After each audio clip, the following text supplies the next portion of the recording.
শুকাইলেই আমরা বুঝতে পারবো যে এই বাসায় আসলে কোনো প্রবলেম আছে কিনা। ওকে, এটা হচ্ছে প্রথম ধাপ। তারপরে কি করতে হবে, তারপরে এই যে তোমাদের এইরকম সিরিজ পেপার দিয়ে এটা ঘষে ফিনিশ করতে হবে। এই যে সাইড, এই সাইড, উপরের সাইড, হ্যাঁ, এগুলো সব ফিনিশ করতে হবে। ফিনিশ করে দেন হচ্ছে কালার। এই বাসটা সাধারণ নরমাল যে বাস আমরা দেখি সেগুলো না, হ্যাঁ, এই বাসার একটা নাম আছে, নামটা হচ্ছে মুলি বাস। হ্যাঁ, মুলি বাসটা হয় সাধারণত এই যে লেয়ারটা পাতলা হয় আর সোজা হয়, আর এই যে ভেতরের যে গিটটা আছে গিটটা অনেক লম্বা হয়।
আসসালামু আলাইকুম, আমার নাম রিফানা নিতা চৌধুরী।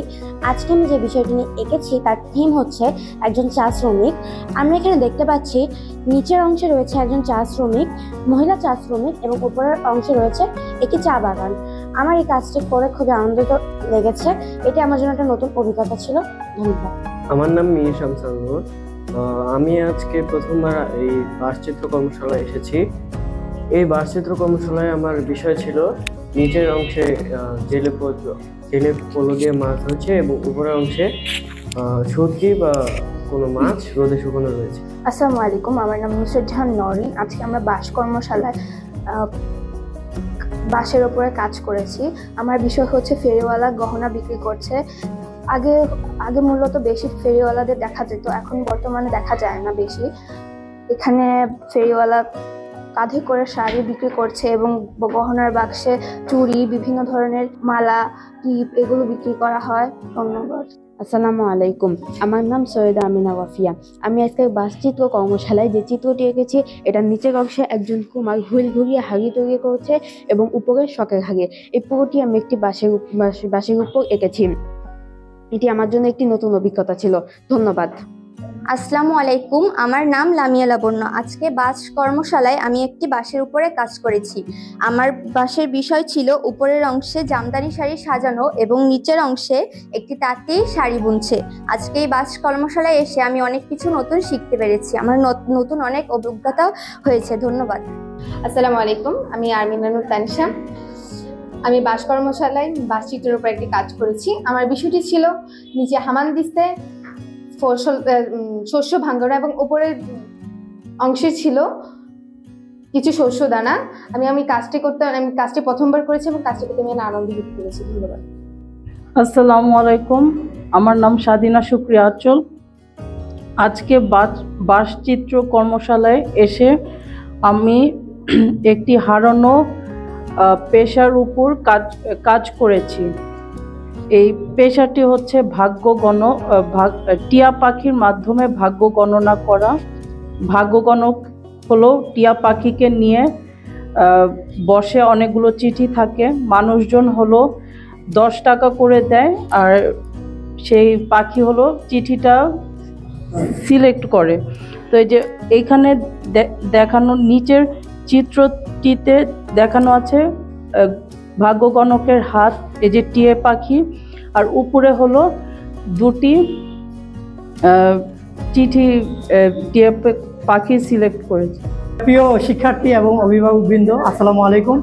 আমি মোহাম্মদ জিয়াউর রহমান, সাবেক সনদ লেখক, মাধ্যমিক উচ্চ মাধ্যমিক শিক্ষা বোর্ড, ঢাকা। এখন একই প্রতিষ্ঠানে ইউডি অ্যাসিস্ট্যান্ট হিসেবে আছি অ্যাডমিনিস্ট্রেশন সেকশনে।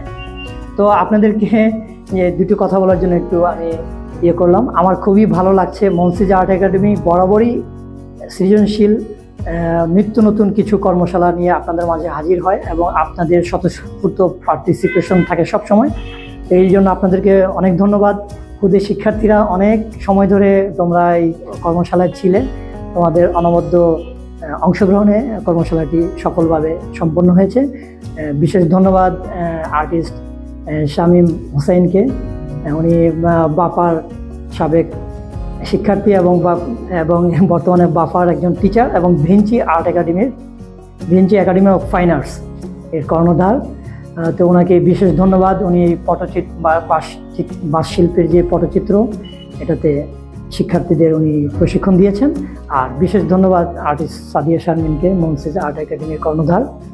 তো মনসিজ বরাবরই এই ধরনের কিছু ব্যতিক্রম কর্মশালার আয়োজন করে। আপনারা দেখবেন প্রত্যেকটা কর্মশালায় নতুনত্ব কিছু থাকবে। আর অ্যাজ এ সার্টিফিকেট রাইটার, যেহেতু একটা কর্মশালা হয়েছে, আমরা নর্মালি সার্টিফিকেট দিয়েছি। তো এই কর্মশালাতে সার্টিফিকেটের লেখক হিসাবে আমি ছিলাম। এই জিনিসটা আমারও একটা খুব ভালো লাগার একটা মুহূর্ত, এবং হাতের লেখা রিলেটেড কোনো বিষয় নিয়ে আমি হয়তো ইনশাল্লাহ ভবিষ্যতে আবার হাজির হব। সে পর্যন্ত আপনারা সবাই আমার জন্য দোয়া করবেন। আর মনসিজ আর্ট একাডেমির এই ধরনের নতুন নতুন উদ্যোগে, নতুন নতুন কর্মশালায় আপনারা সহযোগিতা করবেন, এই আশাবাদ ব্যক্ত করে সকলের সুস্বাস্থ্য কামনা করে আমি বিদায় নিচ্ছি।